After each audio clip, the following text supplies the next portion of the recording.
So the rumor mill is spinning and looks like omnimovement is gone once Infinity Ward takes the reins. Looking at Ghost of Hope's latest tweet, exclusive, Modern Warfare 4, this is the 2026 game, currently does not have omnimovement. Unclear if things will evolve on this front as we get closer to next year. Worth remembering that it was leaked a while ago that MW4 had the same movement mechanics as this year's game, which is Black Ops 7. But that seems like it's no longer true. What the heck does that mean? Well, it could mean that omnimovement is gone in 2 years. It could also mean absolutely nothing, or somewhere in the middle. So when we have tests, and if you don't follow Ghost of Hope, I'm going to link his Twitter account down below. I totally recommend you give him a follow. He does a great job of providing leaks and doing a lot of research into what's going on behind the scenes. He has a lot of very well connected, and there's a lot going on.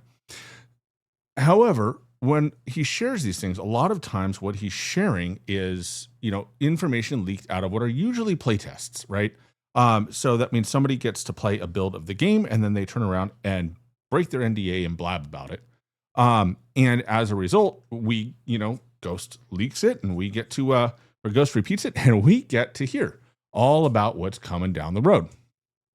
So what does this mean for omnimovement? What's going on? What the heck is a playtest? All right. Playtest is literally a group of people that get together and they play an unfinished game, an unreleased game, and they get to test it, right? There's a couple of actually different types of playtests that Activision uses, and the way that they use them is very interesting. And the more that we learn about them, the more we talk to people that have done playtests, the more I get to hear about this stuff. The more it becomes obvious that they're following a very typical trend in the tech industry, right? When it comes to this stuff of like using playtests to do a couple of different things. The first type of playtest that you run into is a dev playtest, right? And so developers a lot of times work somewhat siloed from the main product. They have a thing that they're working on. Maybe it's textures, maybe it's an art thing, maybe it's maybe it's lighting. Their focus is on lighting a certain area, but they don't get to see the full game. They don't get to see the breadth of the game, so they don't actually have a great idea of how the product they're working on is evolving. And so what'll happen is the studios will have developers get together, and the developers will actually get to play the game for the first time. A lot of times for the first time, or maybe at least for the first time in a while. And so they get to actually see what they're working on. And it's kind of like a checkpoint, right? Like, all right, we had this idea, we developed the idea, we've implemented it. Does it work? Is it fun? Is it enjoyable? And so a lot of the early feedback is actually from the developers themselves, and from developers a lot of times that aren't necessarily involved in the game's, kind of the overarching creation of the game, right? They maybe they wrote part of the story, but they've never played in the multiplayer. They're not involved in multiplayer, right? Things like that. So dev playtests are usually kind of the first stage, and a lot of leaks can come from developers who decide to share information or talk too much or whatever the case may be. And they'll share information. And so a lot of the early testing comes from developers. Another set kind of tests that you get are actually player tests. And most studios, actually, not just Call of Duty, but across the board, EA, I've been involved with some of these that are based here up in the Bay Area. But they do these playtests where anybody can sign up for it. Like anybody who lives in the area can sign up for it. And if you get picked, you get given a date to show up, a date and time. You show up and you're handed a build of the game and you're told to play it and give feedback.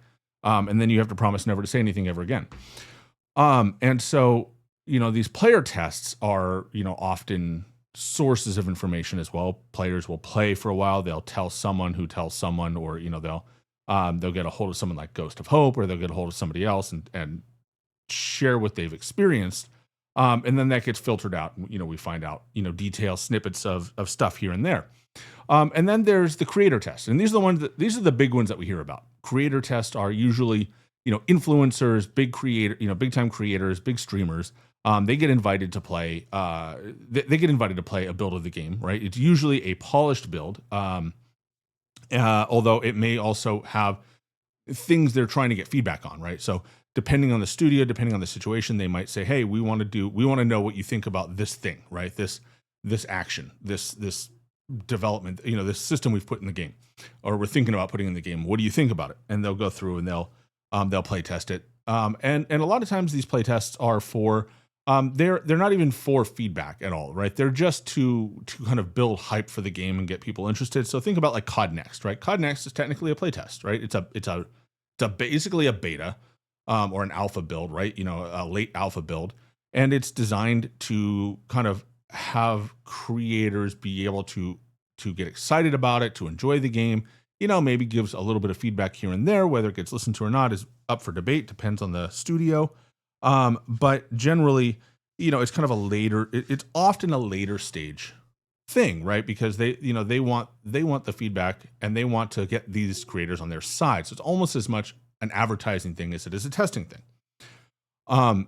And so these different kinds of play tests from different people and different groups can generate wildly different results depending on what stage the game is in and what kind of test that they're actually doing, right?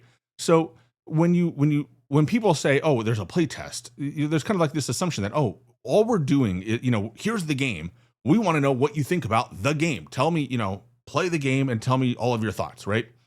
And that's a great way to learn absolutely nothing, right? I have, in my tech experience, I have run A/B testing, like play testing. It wasn't games, but I've run testing, user testing. And if you just hand them a thing and say, go, they come up with all these ideas and all this feedback that is meaningless. It's like that. I don't care about anything you've said. Nothing that you did matters to me, right? You have to tailor the experience and say, all right, I want to know about this. I want to see how you interact with this module or this system.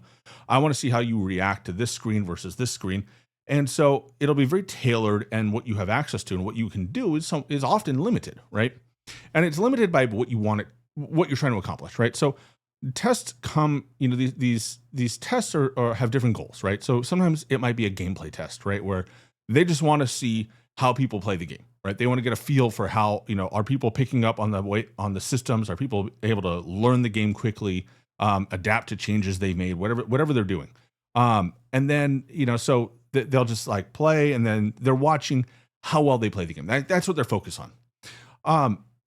And in those tests, a lot of times stuff is broken or unfinished, right? And they don't care. There's something that they want to learn, right? Other times it's usability, right? Like, can you actually navigate the menus? Can you learn the controls? Does it make sense? Are there stumbling blocks, right? And so you're watching how people interact with the game. You don't care about how they play it, right? It doesn't matter if they die immediately. It's just, can they get from the start menu to launching a game, right? Can they get through create a class without just being bogged down and being confused? So usability, right? That's another one. Functionality, of course, right? Does it work, right? I've built this widget. Can it work? Does it do what it's supposed to do? Can you break it? Okay. Another one that's kind of out there's like maybe a proof of concept is the way to describe it, right? I have an idea. I want to see the reaction to that idea, right? Let me, try this build and let me know what you think, right? And somebody might try it and be like, that kind of sucks. I like the original one better, right? That sort of thing. So when people come in, and sometimes they're told what they're doing, like what is it we're looking for? A lot of times they're not, right? They're just presented with situations or presented with builds or maybe levels or whatever the case may be, and they're just they're given directions, but they're not told what's at stake. You don't know what the developers are looking for. And that's intentional, right? So it's not to skew what you're doing. So there's also kind of different types of tests that go on, right? One of them is A/B testing. It's kind of like the popular one, the most common one, I would say, where A/B testing is, there's one system, and then there's a second version of it that's slightly different. Like usually you change one or two things, and so the goal is to see which one is better, right? So and you can do this a couple of different ways. Sometimes the same people they play one and then they immediately play the other, and they say, well, which one do you like better? And they go, oh, I like the new one better, or I like the first one better.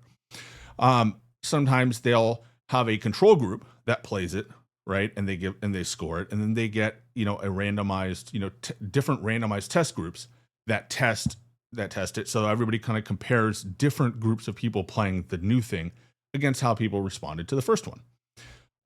Is kind of another way of doing it. A lot of times they'll have, they'll have different groups, and they'll try and randomize, the groups, they try and randomize these groups, but they'll have different groups, and every group plays something different, right? And then they get the feedback, and they kind of look to see where the feedback on, like, all right, I tried to jump, and the jump button is tied to the start button, which is stupid and doesn't work, right? And so, and then the other, another group that says, well, the jump button was tied to Y, and that was okay, but it looks better on B. And then you have another group that played B and said, I don't know, it's fine. I don't have any problem with it. And the devs can look at that and go, oh, obviously B is the right place to put the jump button. Another one is, so with A/B testing, what that means when you get this is sort of thing like what Hope is talking about, where one day, he has information from one person who says, oh, MW4 has the same movement mechanics as Black Ops 7, right? Like it's the same, right? They're using the same movement. And now you've got somebody else saying, oh, MW4 does not have omni movement at all. It's gone. Well, it could be that they've removed it, right? That they're moving away from it. It could also be that in that particular build, the movement wasn't important, right? Or maybe the movement was breaking the build, or they were trying to test something where movement could get in the way of understanding if a different function of the game worked, right? And so this sort of A/B style testing where, one group plays a game and then another group plays a game with certain key features that are different, right? Is one way of them trying to decide, oh, do we need this? Do we not? Another way that they can kind of use this is, for example, the build Hope talks about where there was omni movement could be the main build. That's their intention, but they want to see what happened, how people react if it's gone, right? And so what they might say is, hey, we're going to actually put together a build that has no omni movement in it. We're going to invite people in, they're going to play it. And then we're going to look at their scores and see how they feel about it. And so if, kind of like focus groups, where if that build scores higher, right? Like everybody loved playing that game versus the people that that played with omni movement, right? And they say, oh, well, maybe 30 people say, oh, Black Modern Warfare 4, was it Modern Warfare 4 with omni movement? Well, I give it about a 7. And then they play it without omni movement and they score a 9. That's an indication that, hey, maybe omni movement doesn't work in this game. Okay, it's one option. Another one, so that kind of lands under, it's like, well, it's poorly received, right? People didn't love, people didn't love a change, and so they're testing this, right? So it's one way you would end up with like multiple people saying the same thing, but it's completely different. Another one is, there might be a technical reason for it, right? There might be something they're trying to test for. They're trying to understand how people use a certain gun, how people, play in a building, how some scenario that people are trying to test for, or that they're trying to create without telling that they're trying to create the scenario. And omni movement might have gotten in the way of that, right? So it could be that, oh, we can't get a good test of whatever this feature we're trying out is if omni movement's there, because people just avoid it, right? Or whatever, it's hard without knowing what they're doing, right? But it's a very kind of common thing where they'll just turn off features that aren't needed in an early test, just to make sure they get feedback only on the parts that they're trying to get information on. Another thing that they do, it's called watermarking. We used to call it watermarking. I don't know if that's what they would call it now, but it's a security thing where what they'll do is they'll actually take different builds and they will change something, and and a lot of times they'll change the same thing in every build. And then when leaks come out, right, and they get the details start coming out, because you don't know what that is, a lot of times you end up with people talking, conflicting stories about one feature. So, for example, if they were going to test Verdansk, right, and they wanted to watermark Verdansk, you could do, for example, train station. And you could have multiple builds of the map where, and these for the test environment, where train station is either closed, it's maybe half open, like one wing is open, or maybe only the bottom level's open and the top level's closed off still, or it's fully open, right? And you just put that in there, right? And you don't tell, nobody knows that that's not supposed to be that way, and you don't mention it. You just kind of put it in there. And then you look around and see online, somebody goes and, oh, hey, by the way, we just built, someone just played a build of Verdansk, and sure enough, train station actually is only going to be open in the bottom half. The top half is completely closed off. So when they, and then, you see these tweets on X or Twitter or people talking about on YouTube, and sure enough, all of a sudden, everybody's like, oh my gosh, they've changed train station, and only half of train station is going to be open. Well, that's actually not true. Train station will be open when they open it, right? But now the developers know, from the playtest, one of these 3 playtests, someone leaked, right? And then they can start putting information together and kind of figure out what group of people leaked something. So just because details change between playtests, especially early playtests, doesn't mean that that's what's actually going to happen. There have been so many rumors and so many leaks coming into Verdansk. Everything from new POIs to radical changes to the map, to radical changes to gameplay. And the reality is none of that came true. It was completely, they basically went completely original with it. And the source, a lot of times, as I said, is ultimately playtesting. And it's also ultimately people that get a chance to look at the game. And the reality is they don't understand, it's not made clear to them. Most people that do these things, they don't understand how this stuff works, A, and they're specifically not told what's not real and what is, right? Because A, security, and B, it's just not in the best interest of the test to kind of try and skew how people, interact with the game. So when something is this early on, it's really hard, I think, to pin down a specific, like, oh, this is what's going to happen because, and right off the game, for example, because it won't have omnimovement, because we don't actually know. And they could straight up change their minds because the playtest, the response to the playtest is so swung one way or the other.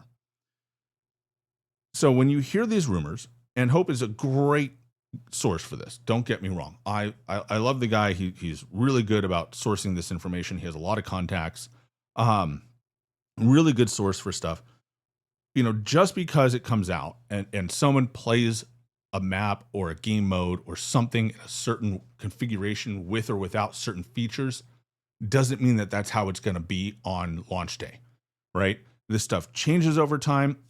This stuff could be removed for purely technical reasons. There's no way to draw conclusions at this point until we start getting more detailed information, either from the studios themselves or from continued play tests over time, right? Like if we are continually being told that, hey, Omni movement's not there, or they start teasing a new movement or something else, we can start drawing better conclusions.